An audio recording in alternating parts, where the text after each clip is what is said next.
कि जो माननीय राहुल जी के कार्यक्रम में जो शब्द भाषा का प्रयोग किया है, राजा उर्फ रिजवी कुछ करके नाम है।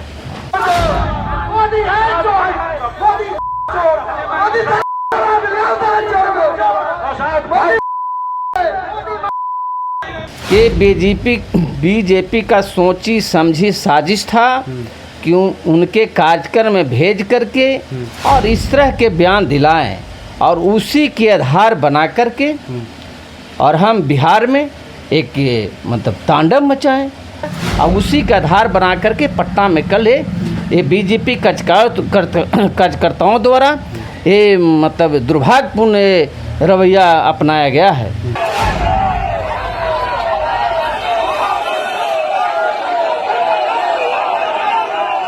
तेजस्वी जी, मुकेश सहनी जी और क्या कहते हैं भी भट्टाचार्य जी के जो कार्यक्रम चल रहा है, इसे इतना एनडीए की सरकार डरी हुई है कि बिहार की जनता इस बार जो हम लोग वोट चोरी के आधार पर चुनाव जीतते थे, इस बार बिहार की जनता छोड़ने वाला नहीं है। 25 के बिहार विधानसभा चुनाव में बदला लेकर के रहेगा। अब माननीय प्रधानमंत्री जी का लोकसभा में बयान सुने हैं, उन्होंने कहा कि हम आरक्षण के समर्थक नहीं हैं और नौकरी में तो कतई नहीं। अगर समर्थक नहीं है तो दलित समाज से आते हैं चिराग पासवान जी, जीतनराम मांझी जी, इन लोग क्या कर रहे हैं? आदरणीय भारत सरकार के मंत्री जीतनराम मांझी जी, आदरणीय भारत सरकार के मंत्री चिराग पासवान जी, अगर एनडीए के खिलाफ अगर बोलेंगे तो उनको तो डर है ना कि कहीं हमरों पर सीबीआई, ईडी, सीडी जांच करवा कर मुझे न कहीं जेल भेज दिया जाए। देखिए, बिहार में विधानसभा चुनाव करीब कुछ ही महीना बाद होना है, लेकिन बिहार के तमाम पार्टियां अपना तैयारी में लग चुकी है। इस वक्त हम लोग तैयारी जानने के लिए टेकारी विधानसभा में पहुंचे हुए हैं और अभी हमारे साथ बातचीत करने के लिए जुड़ रहे हैं राजद के सिपाही एवं टेकारी के पूर्व प्रमुख किशोर यादव जी हैं। इनसे तमाम मुद्दा पर बातचीत करने का प्रयास करेंगे। सर, बताया जाए, पटना में कल बीजेपी कार्यकर्ता और कांग्रेस कार्यकर्ता में ताबड़तोड़ लाठियाँ चलाई गई, क्या कहिएगा? देखिए, कल को जो पटना के जो घटना है, आप सब देख रहे होंगे न्यूज़ चैनल पर कि माननीय राहुल जी के कार्यक्रम में और माननीय तेजस्वी जी के कार्यक्रम में कोई माननीय प्रधानमंत्री जी के माँ के बारे में शब्द भाषा का प्रयोग किया था जी, और उसी का आधार बनाकर कल पटना के सदाकत आश्रम में घटनाक्रम घटी, जम के लाठी डंडा बरसाई गई। लेकिन जो मुझे जानकारी मिला कि जो माननीय राहुल जी के कार्यक्रम में जो शब्द भाषा का प्रयोग किया है,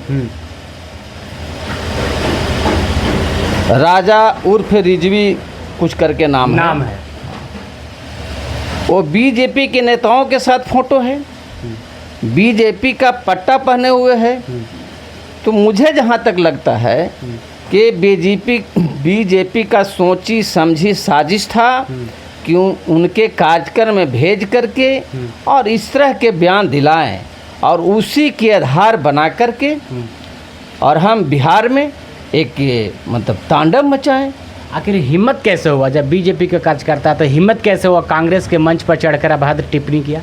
हिम्मत कैसे हुआ? देखिए, अब कार्यक्रम अगर चल रहा है, ये तो कोई पहचान नहीं रहा है कि कौन क्या है। वो किसी जो साजिश रचने वाला जो व्यक्ति है वो तो किसी तरह चल जाएगा। आपको याद होगा माननीय राजीव गांधी जी को जा कर के जो घटना घटी थी, उनको स्टेज पर जाकर कैसे माला में मतलब किसे हुआ था, जो उनकी हत्या हो गई थी। तो इसी तरह ये बीजेपी का सोची समझी साजिश था। वो अपने ही कार्यकर्ता को भेज करके और इस तरह के मतलब किसी अभद्र भाषा का प्रयोग करवाया और उसी का आधार बना करके पटना में कल ये बीजेपी कार्यकर्ताओं द्वारा ये मतलब दुर्भाग्यपूर्ण रवैया अपनाया गया है।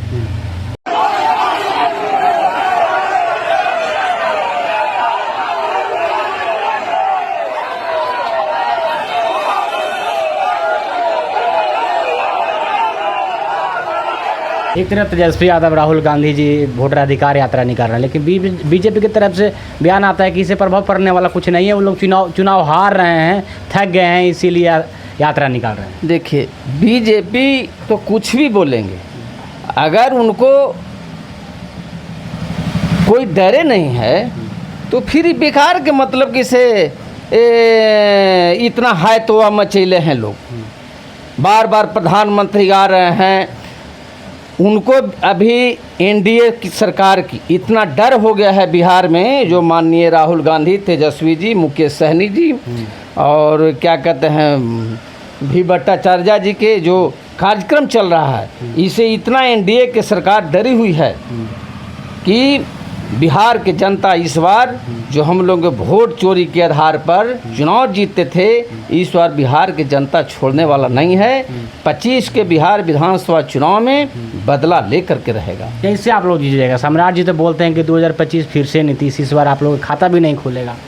देखिए, अशोक चौधरी जी के कार्यक्रम में देखे हैं ना, जब वहाँ कार्यक्रम में थे और वहाँ उन्हीं का पब्लिक जब विरोध किया तो अशोक चौधरी जी बोले, माननीय मंत्री बिहार सरकार के अशोक चौधरी जी बोले कि आपका वोट की जरूरत नहीं है। तो ठीक बोल रहे थे, उनको लग रहा था कि वोट की जरूरत क्या है, हम तो वोट चोरी करके चुनाव जीत ही जाते हैं। लेकिन इस बार इंडिया गठबंधन के सभी माननीय नेता अब बिहार के तमाम जनता ये समझ चुका है कि आपके इस बार कहीं कोई सिक्का बिहार में चलने वाला नहीं है। नेताजी बताया जब बिहार में क्या हो रहा है, मंत्री खदेड़े जा रहे हैं। नीतीश कुमार जी का एक मंत्री हैं श्रवण जी, उनका लोग खदेड़ के भगाए हैं।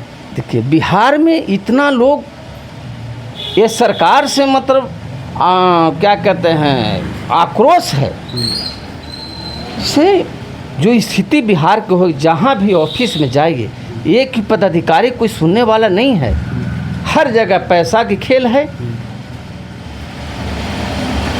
जमीन मोटेशन में वही स्थिति है, जाति आवासीय में वही स्थिति है, और भी कोई भी काम ले लें, छोटा बड़ा काम में हर जगह ऑफिस में अफसरशाही हावी है।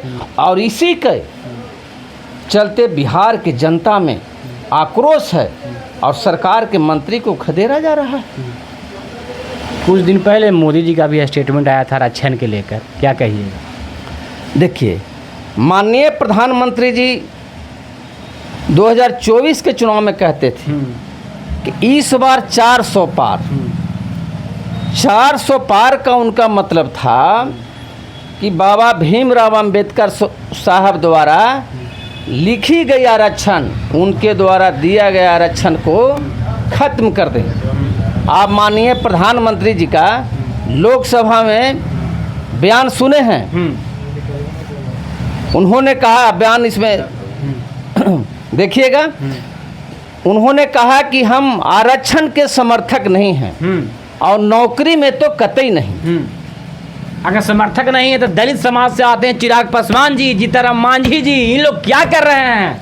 अच्छा, एक बात बताइए, अगर आदरणीय भारत सरकार के मंत्री जीतनराम मांझी जी, आदरणीय भारत सरकार के मंत्री चिराग पासवान जी अगर एनडीए के खिलाफ अगर बोलेंगे तो उनको तो डर है ना कि कहीं हमरों पर सीबीआई, ईडी, सीडी जांच करवा कर मुझे न कहीं जेल भेज दिया जाए। जबकि वास्तव में अगर बिहार के अनुसूचित जनजाति, अनुसूचित जाति, पिछड़ा वर्ग, अति पिछड़ा वर्ग और समान वर्ग में जो EWS के तहत जो 10% आरक्षण दी गई है, इन लोगों के अगर ख्याल रहता तो ईडी और सीडी से न डर करके और इस बयान को खिलाफ करते कि हमारा ये बिहार वासी के, अब बिहार के नहीं देश के गरीब गुरुओं का अपमान है। बाबा साहब भीमराव अंबेडकर जी के लिखी हुई संविधान को, उनके द्वारा दी गई आरक्षण को आज उनकी आत्माएं सुनता होगा तो ठेस पहुंचता होगा। लेकिन अपना समाज के लिए उन लोगों को करना चाहिए। ए भाई, उनको समाज से अगर मतलब रहता तो माननीय प्रधानमंत्री जी लोकसभा में बोले हैं और बावजूद भी उसी गठबंधन में हैं और उनको जिंदाबाद कर रहे हैं। उनको अगर समाज से मतलब होता तो इसका विरोध नहीं करते क्या? आज बताइए, आरक्षण खत्म होता है तो अनुसूचित जाति के लोग, अनुसूचित जनजाति के लोग, आदिवासी भाई, पिछड़ा वर्ग के लोग, अति पिछड़ा के लोग, समान वर्ग में जो EWS के तहत जो गरीब गुरबा को आरक्षण दी गई है, ये सारा को खत्म करना चाहते हैं। और ये संविधान को बाबा साहब भीमराव अम्बेडकर साहब को संविधान को बदलना चाहते हैं। ये बड़ा ही दुर्भाग्यपूर्ण बात है। इसीलिए देश की जनता ने समझ गया कि ये तो देश के साथ तुगलकी फरमान जो है ये नहीं चलेगा। और इस बार NDA की सरकार, भारत सरकार में बचते बचते बन गया। टिकारी विधानसभा के लेकर क्या सोच है? यहाँ के जो वर्तमान विधायक जी हैं महोदय जी, क्या किए हैं? मुझे नहीं लगता है कि टिकारी के माननीय विधायक जी कुछ किए हैं। एक आध वो काम बता दीजिए। माननीय विधायक जी हाँ एक चीज़ ज़रूर करते हैं कि चाहे माननीय ग्राम पंचायत के मुखिया जी का मद हो, माननीय पंचायत समिति सदस्य के मद हो, या टिकारी नगर परिषद के माननीय वार्ड पार्षद के मद हो, ये सारे मद को उद्घाटन करने के लिए बेचैन जरूर रहते हैं। अपने आज तक कौन सा काम किए भाई? नहीं किए, जीत रहे हैं कैसे? कितना बार जीते हैं? केवल टर्न ने उनका हुआ। आप देखे नहीं किसे जब वोट चोरी और क्या कहते हैं जो गरीब गुरबा के पास गलत बहमी फैला करके, भरम फैला करके चुनाव जीतते रहे हैं। अभी सुने होंगे कुछ दिन पहले यहाँ माननीय अशोक चौधरी जी आए थे और एक कार्यक्रम था ग्रामीण विकास विभाग का, रोड का शिलान्यास हुआ था, उद्घाटन।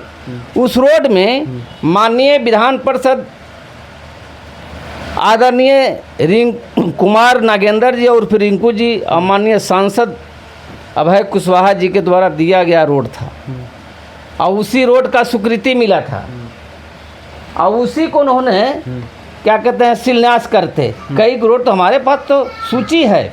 मधियामा पथ से बिझारा है, ये कड़िया से ललिया बिघा, सिंधवारी से क्या कहते हैं हरजन टोला, आती ददरी रोड से बाना बिघा, क्या कहते हैं भिखानपुर से मनियार बिघा, कोच नहर से कहरपुर बलवा पर गोह पथ, उसाह दौरा से सिंघरा, मऊ उसाह दौरा पथ से प्यारे चक। इस तरह से आपका सैकड़ों जो रोड है ये माननीय विधान पार्षद रिंकू यादव और माननीय सांसद अभय कुशवाहा की अनुशंसा पर ये रोड का स्वीकृति मिला था।